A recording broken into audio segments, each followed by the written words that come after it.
In the earlier slides, we have seen that depending upon the source, the stem cells can be obtained from the embryo as well as the adult stage also. So from adults also we can get the stem cells. So let us talk about the place where we can get the stem cells in case of adults. Stem cells can be obtained from body of adult person too.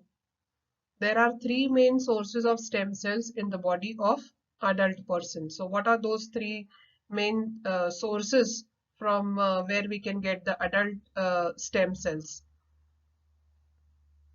Stem cells can be obtained from red bone marrow. We have seen a slide on this, and in the red bone marrow, we had the hematopoietic cells, and these cells gave rise to the red blood cells and the white blood cells, that is RBCs and WBCs. Adipose connective tissue. Adipose connective tissue is the tissue where the fat deposition of the body occurs. So there also we find the stem cells. And blood. It's the same blood that is which is also referred to as the peripheral blood, the same blood that is being pumped from the heart to the various parts of the body. So the blood also comprises of stem cells. Besides, stem cells can be obtained from cord blood immediately after birth. So we have already talked about cord blood in the previous slides. So these are the places from where we can get the adult stem cells. Let us now discuss the uses of stem cells. Stem cells are used in regenerative therapy or cell therapy. So, regenerative therapy or cell therapy refers to the replacement of dead cells with new cells.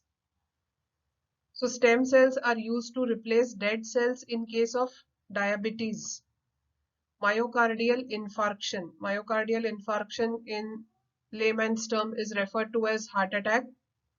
And in this, we know that the blood vessels which carry blood to the heart are blocked, and due to the blockage, blood flow to the heart is restricted, and that results in myocardial infarction. Then we have Alzheimer's disease. In Alzheimer's disease, there is a progressive destruction of memory and mental functions.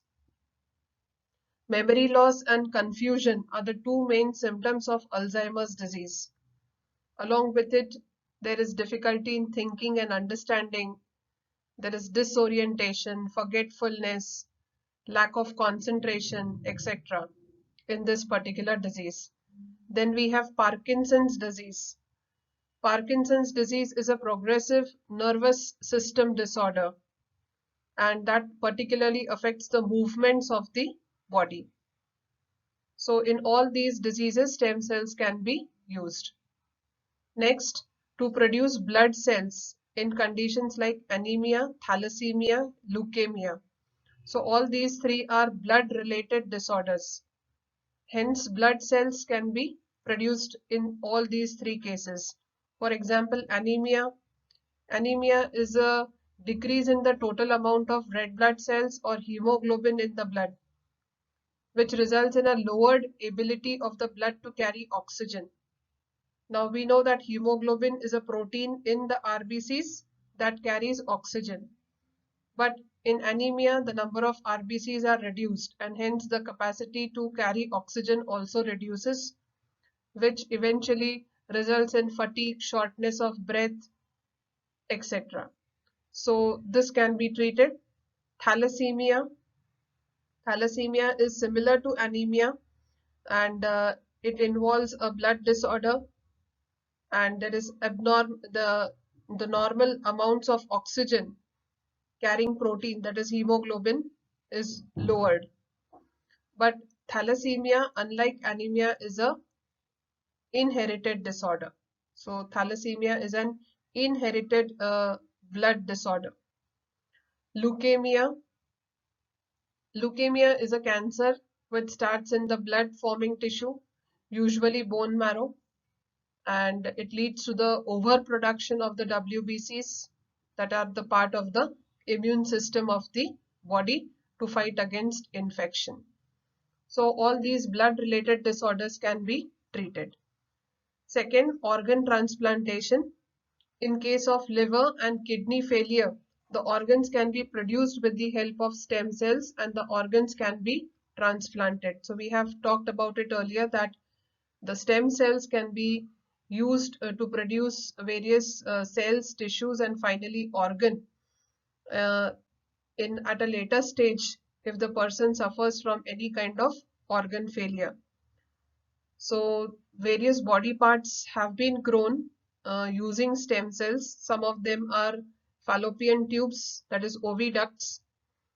Then we have mini brain, mini heart, mini kidney, mini stomach, then esophagus, liver cells, etc. So all these have been grown up till now in the laboratory. So as we studied in the regenerative therapy or the cell therapy, that how the dead cells can be replaced by the new ones in case of various types of diseases with the help of the stem cells. So here is a diagrammatic representation of the same. Here a stem cell has been shown to you, and here you can see that it has this property of self-replication or self-multiplication, and that is they can give rise to same type of its own cells. Similarly, you can see that various other types of cells can also be formed from it, like the epithelial tissue, the nervous tissue, the connective tissue, that is blood cells, can be formed from it.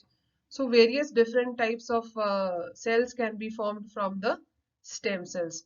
So this is what has been represented here in this diagram. That is the property of self-replication of the stem cells, and that they can be transformed into other types of cells. Another use of stem cells that we have studied is that organ transplantation.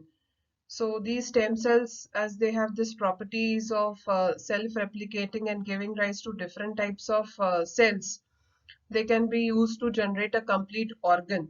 We have seen the various organs which can be developed from them in the earlier slides.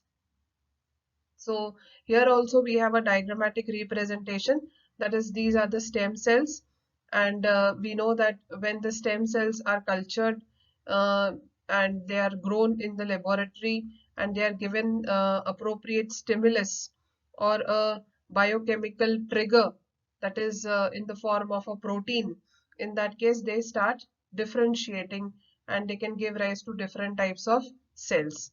So here there is a example that has been given to you, and how various different types of cells can give rise to different organs have been shown. So here you have the stem cells. They have been kept in a petri dish in a laboratory and they are cultured here. They are grown, and in presence of some stimulus they start differentiating into various types of cells. Like for example, this is the neuron nerve cell, and it is a major part of the central nervous system, that is the brain. So this is one type of cell. Then here we have the columnar cells. So these cells are found in the intestine, like the small intestine shows presence of enterocytes, whereas the large intestine, which is also called as the colon, comprises of the colonocytes. Then we have here hepatocytes, which will give rise to the liver cells, and these are called as the cardiomyocytes. So these cardiomyocytes are the cells which form the heart. And lastly, these are the osteocytes, which are the cells which give rise to the bones. So this is through one example, and it tells us that how stem cells can differentiate and they can give rise to various types of cells, and in turn organs can be developed.